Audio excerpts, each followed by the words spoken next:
Hi everyone, welcome to the Ostera class. Today we're going to be talking about another turn of the Wheel of the Year. So the Wheel of the Year, as we have been teaching it on Mystery School, is part of a pagan tradition where we get to see the seasons over time change. And as the seasons change, so does our attitude and the way that we view the world. Now, a lot of us hopefully have already seen the video that I posted. Unfortunately, it turns out that part of it was missing. Only half of it got uploaded to Vimeo. So one of the major things I want to talk about today is where Ostera comes from. So we like to think of things being ancient, and that comes, everyone has a different understanding of what ancient means. But Ostara, interestingly enough, probably is not nearly as old as we think it is. As we see this wonderful article that was written with a wonderful academic source, Stephen Winnick, talks about how the first time we ever really see Ostara, I am so sorry, I'm going to have to sneeze.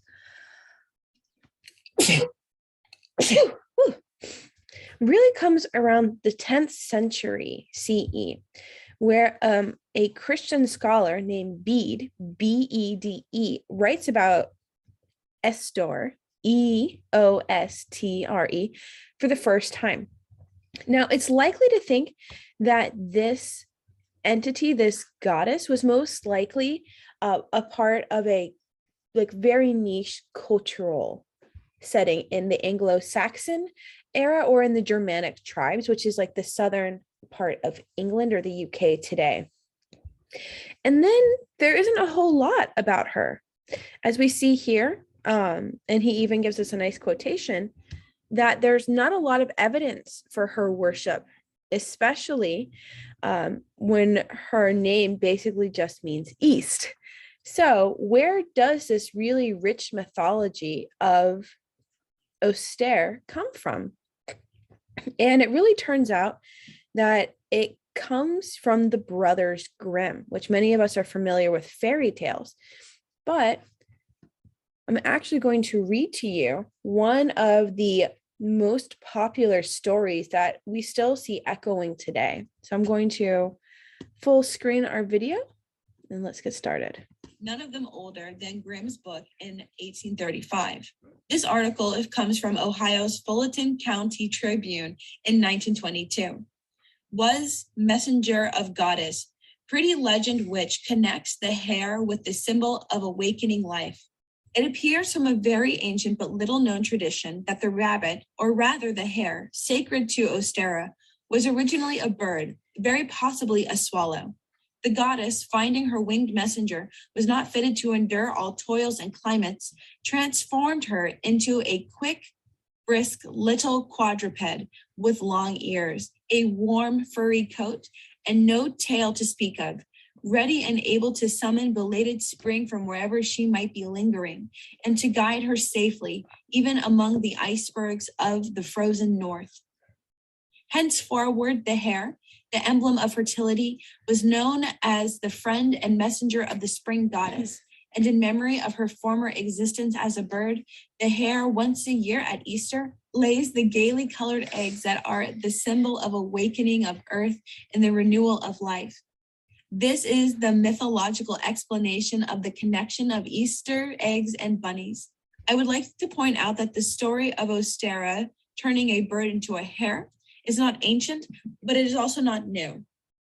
Many define New Age proper as having begun in the 1970s, and it clearly has roots in the blend of Western esotericism and Eastern religion that emerged during the 19th century. The Ostera story is popular in neo-pagan communities, which hold themselves distinct from New Age thought. But there is overlap among these ideas, especially when it comes to the symbol of the egg. The egg is a widely used pre-modern and pre-Christian symbol of fertility and restoration. European pagans, a term used to refer to people who practiced a variety of non-Christian traditions, viewed eggs as a symbol of regeneration that comes with springtime. The egg and all the seeds contain potential, full of promise and new life. It symbolizes the rebirth of nature, the fertility of the earth and all creation. So let's break down what we just watched a little bit of. So the first thing that we're seeing is that bunnies laying eggs obviously has really nothing to do with Christianity. We don't see bunnies in the Bible. Eggs are pretty unusual. So when we get the particular Easter bunny symbolism that we see in modern day today, that comes from that particular story from the neo-pagan tradition. Now, as I pointed out in this article beforehand, which you are more than welcome to read, it is a little bit tedious to read. It is not it's not a quick read, let's put it that way. It does take a little bit of time because a lot of it has been translated to German, but we really see that the pagan goddess of Easter really took off in the late 19th century into the 21st century. So that is the origins of the Easter bunny. Now, of course, we can take that back even further. Remember, a lot of things are oral tradition.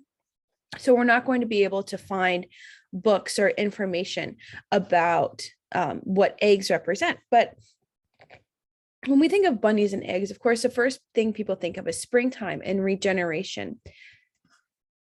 When we think of eggs, there is a lot of history. And I shared this recently on my Instagram. And this is called the Orphic egg. Now, the Orphic egg is an egg that has a snake around it. And I'm actually going to read an excerpt from Manly P. Hall. And then I'll be reading an excerpt from The Secret Doctrine by Helena P. Blavatsky. The Orphic egg is an ancient symbol of the Orphic mysteries, a serpent intertwined egg, which signifies the cosmos as encircled by a creative fiery serpent. The egg also represents the soul of the philosopher, the serpent, the mysteries. At a time of initiation, the shell is broke, and man emerges from the embryonic state of physical existence, wherein he had remained through a fetal period of philosophic regeneration. Now, if we look at this breakdown right here, we can actually understand the symbol and its meanings. So the upper half of the egg, it represents the heavens, symbolizing creation, the beginning of the universe. When we see the middle of the egg, this represents the god Thanes, which is a Greek god. And this is the union of opposites. And then lastly, the lower half represents Earth, or the mysteries themselves, the mysteries of the universe. The Orphic egg is likely to have originated in ancient Egypt and then through assimilation found its way into the Greek via trade routes. This is a symbolism of creation and, of course, birth and rebirth.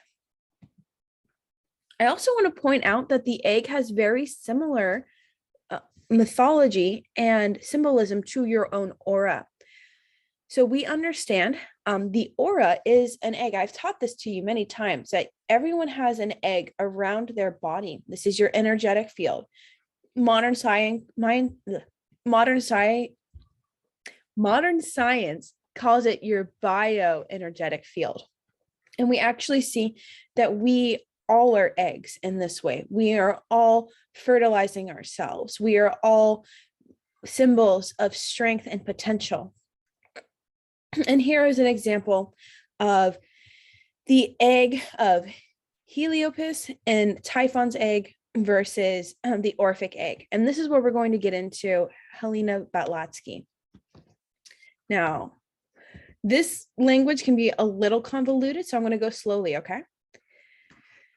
From the earliest mental conceptions of man, it was known as that which represented the most successfully the origin and secret of being. The gradual development of the imperceptible germ within the closed shell, the inward working, without any apparent outward interference of force, which is from latent nothing, produced an active something, needing not save heat, and which, having gradually evolved into concrete living creature, broke its shell, appearing to the outward senses of a self-generated and self-created being, must have been a standing miracle from the beginning. So what HPB is talking about here is you being inside of the egg, your creation, that you create yourself within this egg and then you break free. Remember from the beginning of Manly Hall's teachings that when you break free from the egg, that is your realization moment of the mysteries, the realization of magic, and in some cases, initiation. Now, Helena is going to start talking about, which is really great, the egg throughout different religions. The first cause, kind of like the Big Bang in our day, had no name in the beginnings. Later, it was pictured in the big fancy of thinkers as an ever invisible, mysterious bird that dropped an egg into the cosmos, which egg becomes the universe. Hence, Brahm, which is called Kalahashna, the swan in space and time. He became the swan of eternity, who lays at the beginning of each Mahamanvantara, a golden egg. It typifies the great circle, or the O, itself a symbol of the universe and its spherical bodies. The second reason for its having been chosen, the egg, as a symbol of representation of the universe and of our earth and its... Oh, you know what, my love, I enjoy school, but not... It was a circle, a sphere, and an aviform shape of our globe, which must have been known from the beginning of symbology, since it was so universally adopted. The first manifestation of the cosmos in the form of the egg was most widely diffused belief of antiquity. As Bryant shows, and that's the symbol we were looking at, is that the symbol was adopted among the Greeks, the Syrians, the Persians, and Egyptians. We see it in the Egyptian ritual. Seb, the god of time and of the earth, is spoken to have laid an egg or the universe, an egg conceived at the hour of the great one of the dual force. So we see across from Hinduism to Greek to Egyptian that eggs are really important. So it's really no wonder that eggs are so prominent today. Now we can go into a little bit more history about how eggs were used during Easter or Ostera. So originally, in the Middle Ages, eggs were actually an offering given to the church, and they would be decorated generally in the color red to represent the blood of Christ. And this was done in a myriad of ways. Generally taking onion, the skin of an onion, wrapping the egg around it and allowing it to die was a very common way. These eggs would then be given to the clergy of the church as a sign of sacrifice and a sign of faith. It wasn't until the early 1900s when dyeing Easter eggs actually became a thing for children, and where we start to see this family function really begin. We start to see Easter becoming a time more family rather than one of prayer or one of like intense inner workings. Hence Easter egg hunts. Easter egg hunts, I think the first one was at the White House in like 1974. So only 50 years ago, like fairly recent, that we start to see this tradition of dyeing eggs. Now, there are many different ways to dye eggs. Of course, in America, we often use food coloring. But for example, if you look at Eastern Europe, they actually will use a specific kind of wax called batik wax. And you take the hot wax, and in older times, they would actually use it to write prayers on the eggs and then dye them and peel off the wax to have this beautiful emblem. So there are many ways to celebrate Easter, but at the core of Easter, there has been some confusion that we're going to talk about today, because misinformation is everywhere on the internet. And I know many people who use Mystery School get a lot of their information from TikTok. But today we're actually going to share a piece of information that caused some serious trouble within the online community. Now, this happened over a decade ago. This was in 2013, so 9 years, not quite a decade. So many of you probably have seen some kind of meme, or either on Tumblr or Facebook or TikTok, that talks about the Easter egg tradition beginning with Ishtar. And now Ishtar is a Mesopotamian goddess. And this was so incorrect that the Scientific American Journal of Anthropology actually wrote an article on this. Now, it's pretty unusual to see something called the Scientific American talk about pagan traditions. But as we read through this article, we're going to see how incorrect this meme was and the damage that this misinformation has caused. Now, I can totally understand Ishtar, Easter sounds very similar, just like Estor, Osara sounds similar, Easter, Oster. But let's begin. Eggs occupy a special status during Easter observations. They are symbols of birth and renewal. Life bursts forth from this otherwise plain and immanent object that gives us no hint to what it contains. In this regard, it is a handy symbol for the resurrection of Jesus Christ, but it is a symbol that has held meaning long before Christianity adopted it. There is a meme floating around Facebook that some people have rallied around and are sharing as truth of Easter. It proclaims, Easter was originally a celebration of Ishtar, the Assyrian and Babylonian goddess of fertility and sex. Her symbols, like the egg and the bunny, were and still are fertility and sex symbols. Did you actually think that bunnies and Easter had anything to do with the resurrection of Christ? After Constantine decided to Christianize the empire, Easter was changed to represent Jesus.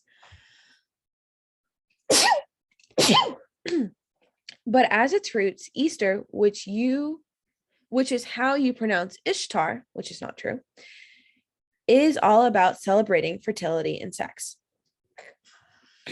Clearly, we all know that Facebook memes are the ultimate source of information, particularly when they make a biting point about how or some group that is not particularly favorably viewed. But it is well known that under the Roman Empire, Christianity did indeed adopt pagan rituals of conquered peoples in an effort to help convert them, and it worked pretty well as a strategy, as it allowed the conquered peoples to continue a semblance of their observances as they remembered. And with time, the population would be replaced with those who only knew about the new traditions. This is not a secret. However, there are a few things wrong with the Ishtar meme that a simple Google search will turn up. Ishtar was the goddess of love and war and sex, as well as protection, fate, childbirth, marriage, and storms. There's some fertility in there, but as with Aphrodite, there's also an element of power. Her cult practiced sacred prostitution, which is not true. That's a totally different subject. That's not true. Where women waited in the temple and had sex with a stranger for exchange of divine blessing. That has been proven false since 2013. Ishtar's symbols were the lion, the morning star, the 8 or 16-pointed star. The word Easter does not appear to have been derived from Ishtar, but from the German Estore, the goddess of the dawn, the bringer of light. English and German are the minority of language that use the form of Easter to mark a holiday. Elsewhere, the observance is framed in Latin Pascha, there's no K in there, so it'd be Pascha, which in turn is derived from the Hebrew Pesach, meaning of or associated with Passover. Ishtar and Easter appear to be homophones, as they could be pronounced similarly but have different meanings. Our helpful meme places the egg in Ishtar's domain, but Ishtar does not seem to have been connected to eggs in any explicit way. There are many goddesses that are known as the morning star, but she is not directly related to Lucifer. No, but that is a good question. However, there are plenty of older traditions that involve the egg as a symbol of rebirth and feature it prominently in creation mythologies. For example, as we talked about, the ancient Egyptians believed that the primeval egg from which the sun god hatched Alternatively, the sun was sometimes discussed as an egg itself, laid daily by the celestial goose Seb, the god of earth.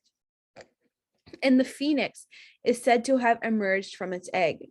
The egg is also discussed in the term of a world egg molded by Khnum from a lump of clay on his potter's wheel. Hinduism also makes a connection between the content of the egg and the structure of the universe. For example, the shell represents the heavens, the white is the air, and the yolk is the earth. In the Chandogya Upanishads describes the act of creation in terms of breaking an egg. The sun is Brahma. This is the teaching. A further explanation thereof as it follows. In the beginning of this world was merely non-being. It was existent, it developed, it turned into an egg. It lay for a period of a year. It was split asunder. One of the two eggshell parts became silver and one gold. That which was silver is the earth, and that which is gold is the sky. Now what was born, therefore, is yonder sun. The Zoroastrian religion, the creation myth tells of an ongoing struggle between the principles of good or evil. This is where the idea of duality really comes from. During a lengthy truce of several thousand years, evil hurls himself into an abyss and the good lays an egg, which represents the universe, with the earth suspended from the vault of the sky at the midway point between where good and evil reside. Evil pierces the egg and returns to earth, and the two forces continue their battle. In Finland, the daughter of nature, I'm not going to try to pronounce that name, floats on the waters of the sea, minding her own business, when an eagle arrives and builds a nest on her knee and lays several eggs. After a few days, the eggs begin to burn, and she jerks her knee away, causing the eggs to fall and break. The pieces form the world as we know it, and the upper halves form the skies, the lower half the earth, and the yolks become the sun, and the whites become the moon. In China, there are several legends that hold a cosmic egg at the center, including the idea that the first being or certain people were born of eggs.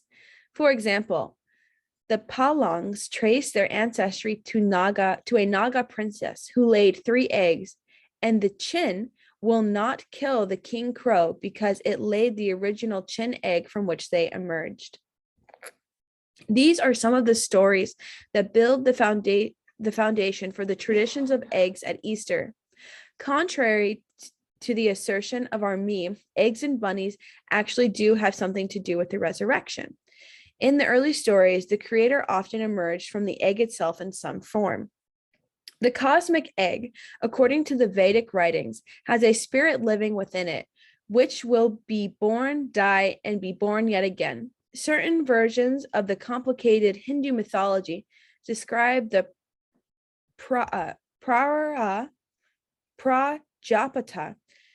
as forming the egg and then appearing out of it itself. Brahma does likewise. And when we find parallels in the ancient legends of Thoth and Ra, Egyptian pictures of Horus, the resurrected corn god, showing him returning to life once again, rising up from the shell of a broken egg. The legend of the phoenix is similar. This beautiful mythical bird was said to live for hundreds of years. When its full span of life was completed, it died in flames, rising again in the new form from the egg it had laid. The phoenix was adopted as a Christian symbol in the 1st century AD. The egg which it arose has become our Easter egg, and with many symbols, the Easter egg has continued to shift. When the Lenten fast was adopted in the 3rd and 4th centuries, observant Christians abstained from dairy products, including milk, cheese, butter, and eggs. In England, on the Saturday before Lent, it was common practice for children to go door to door begging for eggs, a last treat before the fast began. And even the act of coloring eggs is tied to the idea of rebirth and resurrection. We talked about how the Christians would dye their eggs red for the blood of Jesus, and that the priest would proclaim that Christ is risen at the Easter vigil, and the Lent fast was officially broken. So here are some of the sources that this person used. You will see that we have the Easter eggs, which is the Journal of American Folklore, Hume, which is, he's a great author, the 13 Upanishads in London. So this seemingly very Christian celebration really has its roots all across the world. And what we're seeing here is kind of like a mini version of comparative religion here. We're seeing that there are many ways to celebrate spring, but eggs seem to be this universal symbol that really connect with people in the understanding of life, death, and resurrection. So do not worry if you do not ascribe yourself as a Christian. You can still celebrate Easter, because Easter is the celebration of new life. And more importantly, it's the celebration of our seasons. Ultimately, we are celebrating the spring equinox, when the sun and the moon and the earth are all at equal distances from each other, creating a perfect balance of night and day. And that is when we begin our planting season, where we plant our intentions. So in a metaphysical sense, when we work with with springtime, this is a time for us to plant our intentions, plant our desires for the year.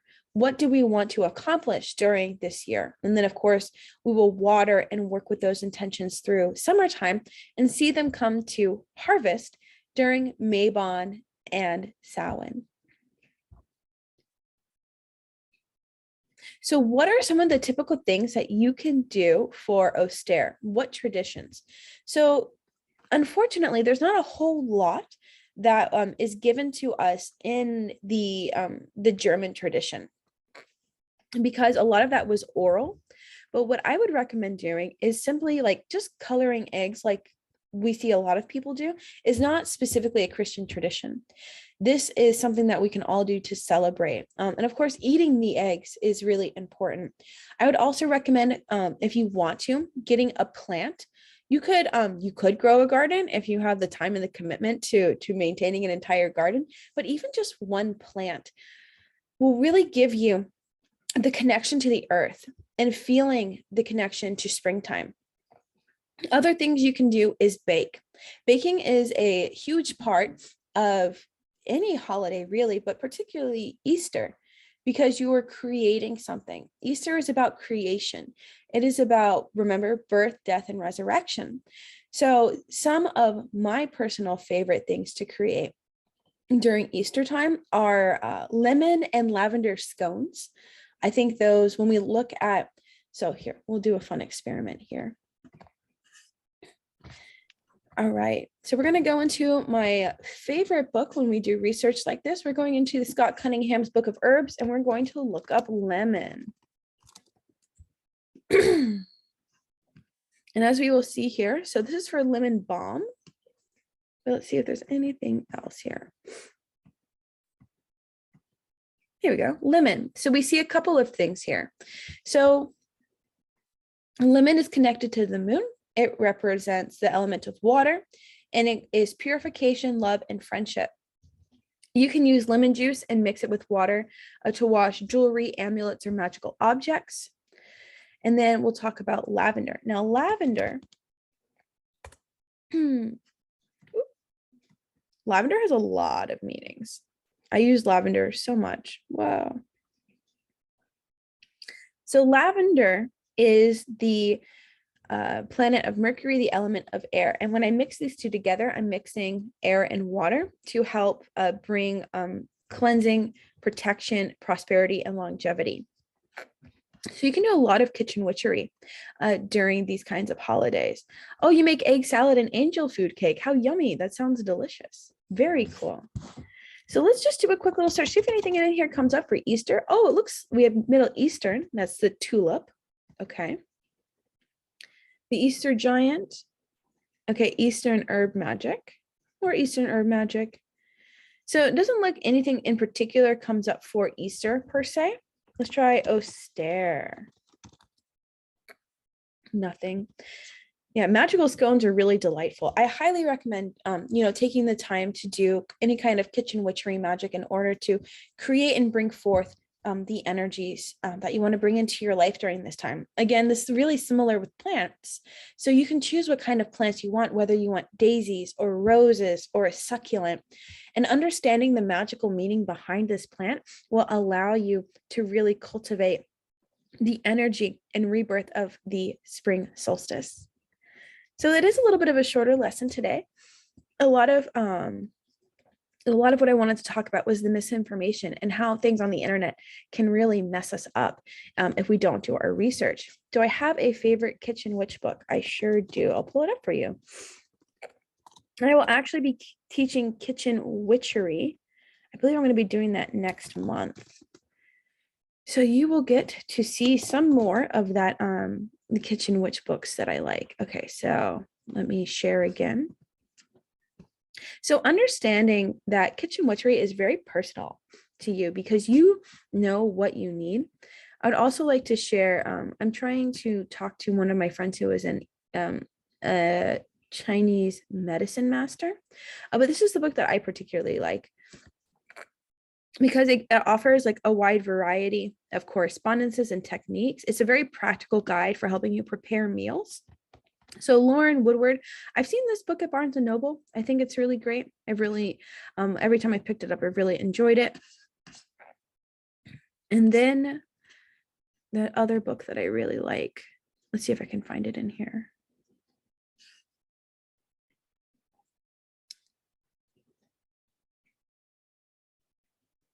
The Sarah Robinson book is also very good because this includes a lot of folklore and fairy tales that go into the book as well.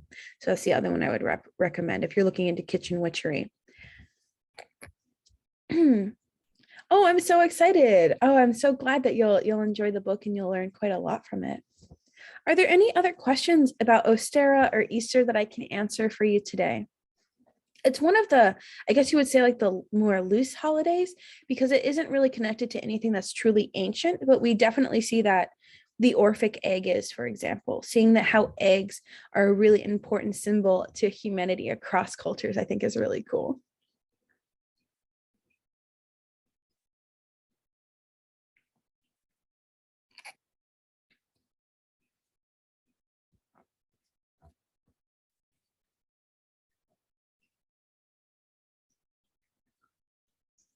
And of course, if you decide that you have questions later, you're welcome to message me on Patreon or on Discord. I'd be happy to answer them for you. So I really like to thank, Gwen, Michelle, Chloe, and Janet for coming today. I'm so glad that I could share with you the mysteries of Easter time, the mysteries of spring. And I hope that you will find the intentions of what you want to build this year, whether it is a physical thing that you want to create for yourself, or if it is internal healing. Easter time is a wonderful place and time to really get your head straight and focus on what you want in the future. So my dear friends, I hope you have a wonderful Saturday wherever you are. And until next time, stay magical. Bye.